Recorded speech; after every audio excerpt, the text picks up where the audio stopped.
Nay, maniligaw ko nga pala. Hi tita, ako nga pala si Enzo, ang soon-to-be jowa ni Scarlett. Enzo? Anak, di ba yan yung anak ng mayor? Opo Nay. Galing mo talaga pumili anak. Mukhang magkakapera ako A few moments later. O sige, pumapayag na ako na maging jowa mo tong anak ko. Yes! Pangako tita, hindi ko papaiyakin si Scarlett. Pwede mo na akong i-kiss. Pops! May bayad ang kiss sa anak ko, ha? Nay, ano na naman yan? Aba, syempre. Ang mahal ng diaper at gatas mo ng bata, tapos libre lang. Ano naman? Tita, magkano po ba? Magkano? Eto price list. Holding hands, 200 pesos. Hug, 300 pesos. Kiss sa kamay, 500 pesos. Kiss sa noo, 700 pesos. Kiss sa lips, 1,000 pesos. At kung makikipag-date kayo sa isa't isa, 3,000 pesos at dapat sagot mo yung bill, ha? 3 hours lang yon. Kung mag-extend ka, pwede naman magbayad ng additional. At bawal tumawad. Pili ka na lang. Ngayong mahal naman, Diyos ko. Ano naman? Business is business. Kailangan ko ma-ROI mga nagastos ko sa'yo. Ito po tita, cheque. Unlimited kiss na yan, na. Cheque? Kahit gumawa pa kayo ng 10 anak. 1 million ba to? Ano to? Idedemanda mo ko? Ano ba ginawa ko sa'yo? Oo, ipapademanda kita. Gagawin mo pa akong business mo, ha? Wala ka namang business permit. Tsaka ang mahal naman ng mga presyo mo. Di naman gano'ng kaganda tong anak mo. Teka lang, joke lang yun eh. Mahilig talaga ako mag-ganon. Isusumbong ko kayo sa tatay ko, Mayor. See you sa kulungan. Kukulong na naman ako. Bakit di sumasagot jowa ko? Mga walang iya tong mga to. Naglalandian pa sa harap ko. Aba, kaya pala di ka sumasagot sa mga tawag ko? Kasi nakikipaglandian ka pala dito kay Samantha? Excuse me? Jowa ko yan. Excuse me? Nauna siya naging akin. Inagaw mo lang. At ikaw, break na tayo! Nababaliw na ata yun. Okay, class. Ibibigay ko na yung mga grades nyo. Samantha, naka-98 ka. Ikaw ang highest. Deserve mo yan, Samantha. Thank you, ma'am. Paano naka-98 tong si Samantha? Puro kalandian lang naman yung natupag niya. Kapag inggit, pumikit na lang. At kayong lahat, 95. Maliban lang kay Scarlett, ikaw lang ang bagsak sa buong klase. Bagsak ako? Hindi pwede, ma'am. Ipasa mo ko. Wow! Anong ibibigay kong grade sa'yo, madam? Di ka naman pumapasok sa subject ko. Lagot ako sa nanay ko nito. Nay, bagsak po ako. Ayan! Kaka-boyfriend mo kasi yan! Huwag ka na umuwi dito, ha?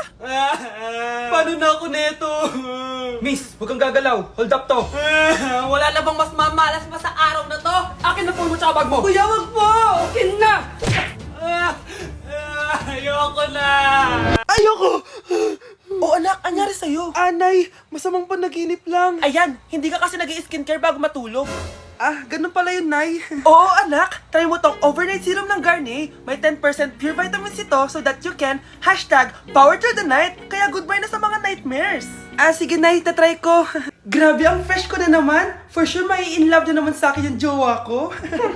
Oo, glowing ka nga, anak. Pero huwag ka ilusyonada kasi wala ka naman jowa. Grabe. Grabe ka, Nay. Okay po, ma'am. Hoy, ikaw! Tumawag teacher mo sa akin! Bagsak ka na naman? Anay, kasi ayoko na marinig! Simula ngayon, bawal ka nang gumala at mag-cellphone!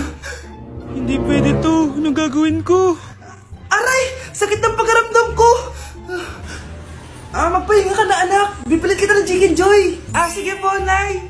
Effective yung plano ko, A few moments later. Anak! Ayan, please! Oh, nagsiselfone ka na? Okay ka na, no? Maglinis ka na doon sa baba! Ang sakit! Ang sakit talaga ng pagramdam ko! Aba, teka! Huwag mo ako niloloko, ha? Magbihis ka na! Pupunta tayo sa doktor! Anay! Tara na! Hello, Doc! Ipapacheck up ko po tong anak ko. Sige, pasok kayo! Ano po nangyari sa kanya? Kasi Doc, palaging may masakit sa kanya. Totoo ba to, Doc? O kunwari niya lang para di siya mautusan? Tignan natin. May malalang sakit yung anak mo! Ha? Mamamatay na siya? Di ka magiging OA, ma'am, ha? Meron akong gamot dito, ma'am. Last stock na lang to. Ipainom mo na. Effective yan, ha? Iinumin ko na, Nay, ha? Ayan, Nay! Okay na pakiramdam ko! Ayan! Huliin niyo na yan! Anong nangyayari? Isa siyang peking doktor! Kaya ikukulong na namin siya! Ha? Ay, anak! Ano nangyayari sa'yo? Anak! Ay, expired na pala yung gamot. Walang iya ka! Wow! Gising na siya! Ang pala mo nandito sa bahay. Nay, wag ganyan please. Alam mo, bilib din ako sa'yo eh. Wala na nga tayong makain, nagpabuntis ka pa. Buti pa yung anak ni Rosa, pag-aaral ay natupag. Nakakawalang gana. Yan, umalis ka. Diyan ka magaling. Kasalanan mo to! Sinira mo yung future ko! Ate, please, tigilan mo yan. Walang kasalanan yung bata. Hindi! Dahil dito, galit sa akin si nanay. Kaya dapat mawala na to. Ate, wag! Ate! Anak, kain ka na oh. Nay? Sorry anak ha sa mga sinabi ko. Hayaan mo, babawi ako sa'yo ha. Thank you, Nay. Nay, sumasakit yan ko. Nay. Oo, yung pinag-usapan natin, ha? Hihintayin ko ng mga anak tong babaeng to. Pag nabigay ko na yung bata, ibigay mo na agad yung pera sa akin, ha? Palak ibenta ni nanay yung anak ko. O anak, okay ka lang? Walang iya ka, Nay! Ang sama mo! Akala ko, totoo nagbago ka na. Pera pa rin pala yung nasa utak mo. Abay, bakit? Wala ka nang pakinabang dito. At least yung anak mo, mapapakinabangan ko. Wala ka namang papakain dyan eh. Napakasama mo! Lalayas na ako sa impyernong to! Sige, lumayas ka! Sino tinakot mo? Tignan natin kung saan ka pupulutin. Hello, Bes. Hello, Bes. Kilala mo ba si Edward? Oo, Bes. Siya yung ama ng dinadala ko. Mayaman pala sila, Bes. Gusto kanyang makita kasi gusto niyang panagutan yung baby mo. Talaga? Oo, Bes. Ito na yun, Bes. Bes, hindi mo na kailangan magtiis na nanay mo. Hindi pwedeng anak ko lang ang makikinabang sa yaman ng lalaking yun. Dapat ako din. Ano ba naman yan? Bahay ba to? Junk shop? Ang kalat! Hoy, ikaw! Maginis ka nga! Huwag ka puro cellphone dyan! Sige po, Nay. Ay, natapos din. Nay, tapos na po ako. Oh, hindi ka pa tapos? Nakikita mo to? Hugasan mo mga plato dito. Meron na naman. Sige po, Nay. Oh, pagkatapos mo dyan, magpunas ka ha. Nay, sandali lang. Ang dami niyong utos. Nagreklamo ka. Gusto mo kunin ko cellphone mo? Sabi ko nga, Nay, maglilinis na ako. Oh, pagkatapos mo dyan, ilabas mo yung mga basura doon. Bilisan mo. Marami pa akong utos sa'yo. Meron na naman. Titigil ka din sa kakautos mo, Nay. A few moments later. Yan! Nakiga ka na naman! Tumayo ka nga! May utos ako sa'yo. Nay, masama po yung pagkaramdam ko. May sakit ka? O sige, ako na lang maglilinis. Magpahinga ka dyan, ha? Sige po, Nay. Yes, gumana din yung plano ko. Makakapaglaro na ako! Ay, may nakalimutan ako sa taas. Sa wakas wala na nag-uutos sa akin. Akala mo maiisahan mo ko, ha? 1 hour later. Anak! Oh, bilisan niyo! Anak, binalan kita ng merienda. Oh, kumain ka na. Salamat po, Nay. Anak, binalan din kita neto. Para saan po yan, Nay? Pangampas sa'yo. Punyeta ka, niloloko mo ko. Sakit-sakitan. Akin ang cellphone mo. At dahil dyan, ikaw maglilinis ng buong bahay. Tama na! Sawang-sawa na ako sa mga utos mo. Aba, sumasagot ka pa, ha? Humanda ka sa akin!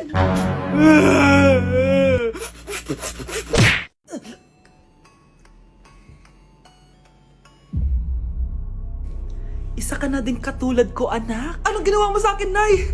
Kakaiba yung nararamdaman ko. Gusto mo malaman ang totoo, di ba? Isa akong diwata mula sa mundo ng Encantasia. At isa sa kapangyarihan ko ay ang manipulahin ang picture na nasa cellphone mo. Bakit mo lang sinabi sa akin, Nay? Dahil ngayon ang tamang panahon, anak. At nasa katawan mo na ang kapangyarihan na para sa'yo. Pero paano ko malalaman kung ano yung kapangyarihan ko? Ikaw ang tutuklas niyan, anak. Ano kaya magiging kapangyarihan ko? Baka nagiging invisible ako.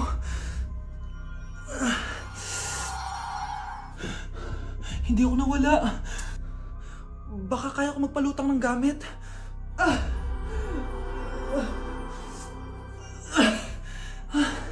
Hindi lumutang. Ang hirap naman neto. Baka kaya ko tumagos sa pintuan. Aray. Natatay ako.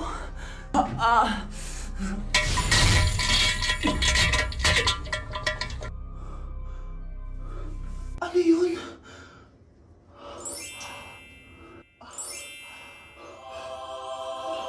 Ito ba yung kapangyarihan ko? Tumain ng ginto? Nay, alam ko na yung kapangyarihan ko. Tumatay ako ng ginto.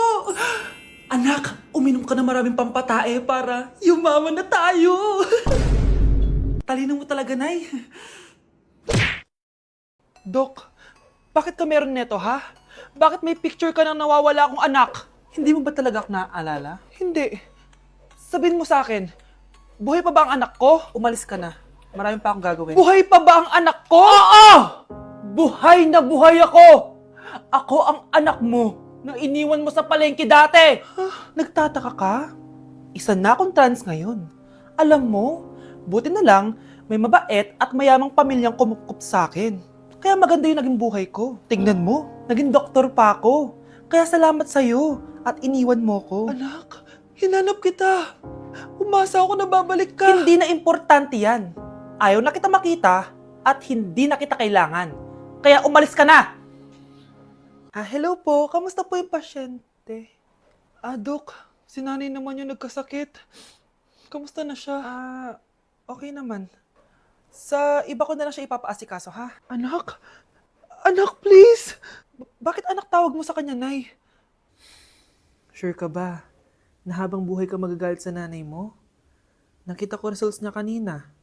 Anytime, pwede siya mawala. Magpapahangin lang ako. Nasaan na sila? Hello, nurse? Nasaan yung pasyente dito sa room 214? Anak? Ako ba hanap mo? Nay, akala ko may masamang nangyari na sa'yo. Anak, Hindi na kita iiwan. good news! False alarm lang pala yung nakita namin results sa nanay mo. Ibig sabihin, magiging okay siya. Salamat naman. Nay, ayoko na mawala ka sa akin, ha? Yay! May ate na ako! Class, may joke ako. Anong hayop ang hindi marunong magtago? Ano po, ma'am? Di elepante kasi di ba malaki siya? Corny ni ma'am. Rubes. Nakakatawa ka talaga, ma'am. Oh, +1 si Samantha kasi siya lang yung tumawa. Thank you, ma'am. Lo, pwede pala yun? Ma'am, eto po, para sa inyo po to. Hala, ang ganda naman nito. Balita ko po kasi, ma'am, mahilig kayo sa halaman. Thank you, Samantha. Baka naman, ma'am, plus points sa quiz natin kanina. Sure, +5 ka na sa akin. Ikaw pa ba? Hala siya, pasip-sip to kay ma'am, oh. Okay, class dismiss. Pwede na kayo umuwi. Ma'am, ako na po magdadala ng mga gamit nyo para di po kayo mahirapan. Hatid ko na po kayo, ma'am. Aba naman, buti pa si Samantha, matulungin. Ginagawa niya lang naman yun para magka-plus point siya. Ay, nakakainis si Samantha, no? Halatang nagpapasip-sip lang siya kay ma'am. True. Kaya siya yung top 1 palagi eh, dahil sa mga binibigay na points si ma'am. Guys, tingnan nyo. Convoy yan ng magulang ni Samantha tsaka ni ma'am. Babayaran daw si ma'am para maging valedictorian si Samantha. Grabe. Sumusobra na kayo. Okay, class, may i-announce ako. Ang valedictorian natin ay si... Sino pa ba? Di si Samantha. Hala, totoo ba? Hindi ko expect. Congrats, Samantha! Ang galing nyo! Ang galing mong bumili ng grades! Ha? Scarlett, sit down! Ay, no! Convo nyo to, di ba? Magkano binigay sa'yo, ma'am? 1,000,000?